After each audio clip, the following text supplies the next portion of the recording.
ओम नमः भगवते वासुदेवाय नमः। दर्शक भाई बहन बंधु एवं माताओं, आज अत्यंत शुभ घड़ी है।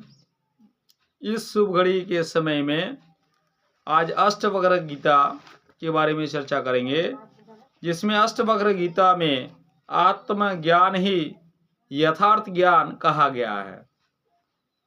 तो अष्टवक्र गीता में अष्टवक्र जी कहते हैं कि कुबुद्धि वाला मनुष्य शुद्ध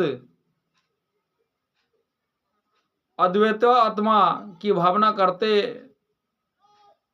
हैं, किंतु सम्मोह के कारण उसे नहीं जान पाते। इसीलिए मनुष्य आजीवन असंतुष्ट रहता है।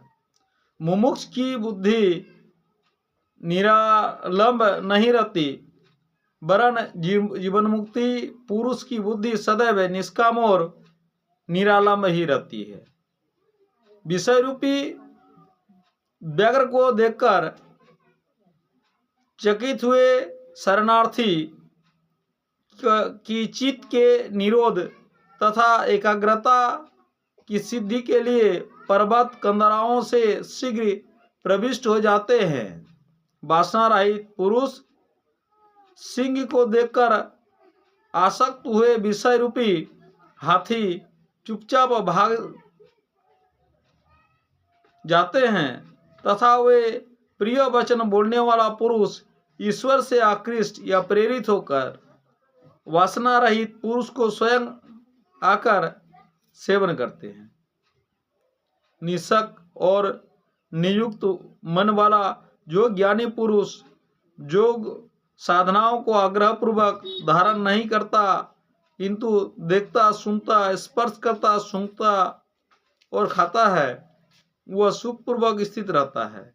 यथार्थ ज्ञान को सुनने मात्र से शुद्ध बुद्धि एवं स्वस्थ मन वाला मनुष्य न तो आचार को ही मानता है, न उदासीन को ही देखता है।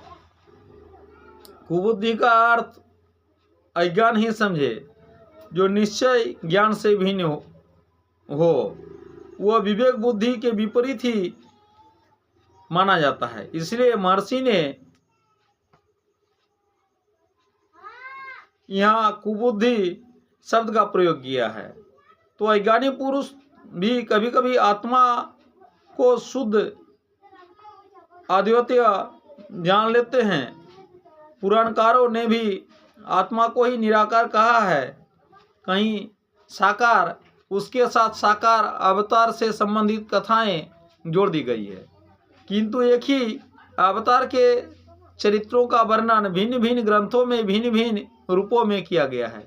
इसलिए अवतार बाद में विश्वास करने वाला व्यक्ति भी चक्कर में पड़ जाते हैं कि किसे सत्य माने, किसे मिथ्या,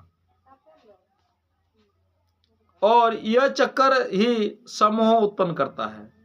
कहीं चरित्र भेद है तो कहीं अर्थवाद है। पंडित लोग एक ही श्लोक का, एक ही मंत्र का भिन्न भिन्न अर्थ करते हैं।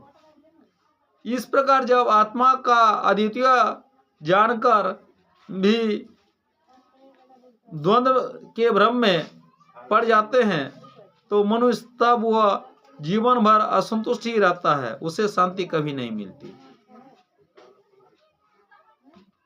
मोक्ष की आकांक्षा वाले मनुष्य किसी भी आधार को लेकर चलता है, उसे भी अन्य कोई कामना नहीं होती।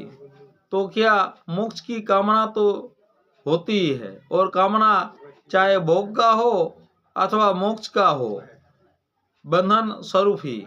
इसलिए जीवनमुक्ति पुरुष न कुछ कामना करता है और न कोई सहारा लेता है। वो तो पूर्ण रूपेण आत्मनिर्भर रहता है। जो आत्मनिर्भर ही उसे ज्ञानी करते हैं। तो दर्शक भाई बहन बंधु, इसके आगे वाला वीडियो में अष्टवक्र गीता का आगे और चर्चा करेंगे। दर्शक भाई बहन बंधु एवं माताओं से विशेष आग्रह है कि जो सिर्फ वीडियो को देखते हैं, चैनल को अभी तक सब्सक्राइब नहीं किए हैं, उनसे आग्रह करते हैं प्लीज़ सब्सक्राइब, लाइक, शेयर और अपना प्यार कमेंट में जरूर दीजिएगा। ओम नमः भगवते वासुदेवाय नमः।